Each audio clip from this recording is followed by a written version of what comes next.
ನೋಡ್ರಿ, ಈಗ ಗುಂಡಿ ಅಭಿಯಾನ ಎಲ್ಲಿ ಮಾಡಿದೆ?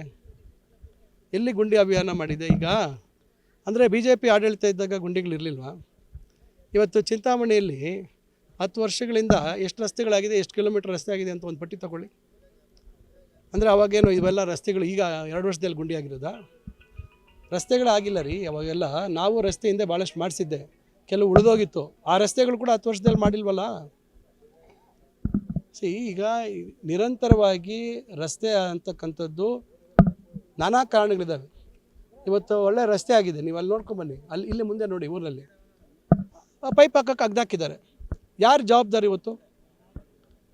ಈಗ ಕೆಲಸ ಕಾಮಗಾರಿ ಪ್ರಾರಂಭ ಆದಾಗ ರೈತರು ಆ ಕಡೆ ಈ ಕಡೆ ಜಮೀನು ಮಧ್ಯೆ ಪೈಪ್ ಮೊದಲೇ ಹಾಕ್ಕೊಂಡು ಇಟ್ಕೊಂಡ್ರೆ ಅನುಕೂಲ ಆಗಲ್ವಾ? ರಸ್ತೆ ಎಲ್ಲ ಕಾಮಗಾರಿ ಆದಮೇಲೆ ಆಗಿದ್ರೆ ರಸ್ತೆ ಇರ್ತದ? ಯಾಕೆ ನಿರಂತರವಾಗಿ ರಸ್ತೆಗಳು ಮಾಡ್ತಾನೆ ಇರಬೇಕು ನಮ್ಮ ವ್ಯವಸ್ಥೆಯಲ್ಲಿ? ಇದಕ್ಕೆ ಜನರು ಕೂಡ ಜವಾಬ್ದಾರರಿ.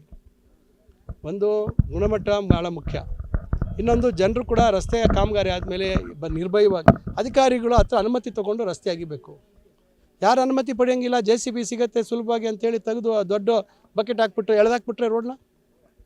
ಅದರಿಂದ BJP ಅವ್ರಿಗಿನ್ನ ಬೇರೆ ಏನೂ ಕೆಲಸ ಇಲ್ಲ. ಇವತ್ತು ಮುಖ್ಯಮಂತ್ರಿಗಳು ಎಲ್ಲರಿಗೂ ವಿಶೇಷ ಅನುದಾನ ಕೊಡ್ತಾಯಿದ್ದಾರೆ, ಹೋದ ವರ್ಷವೂ ಕೊಟ್ಟಿದ್ದಾರೆ.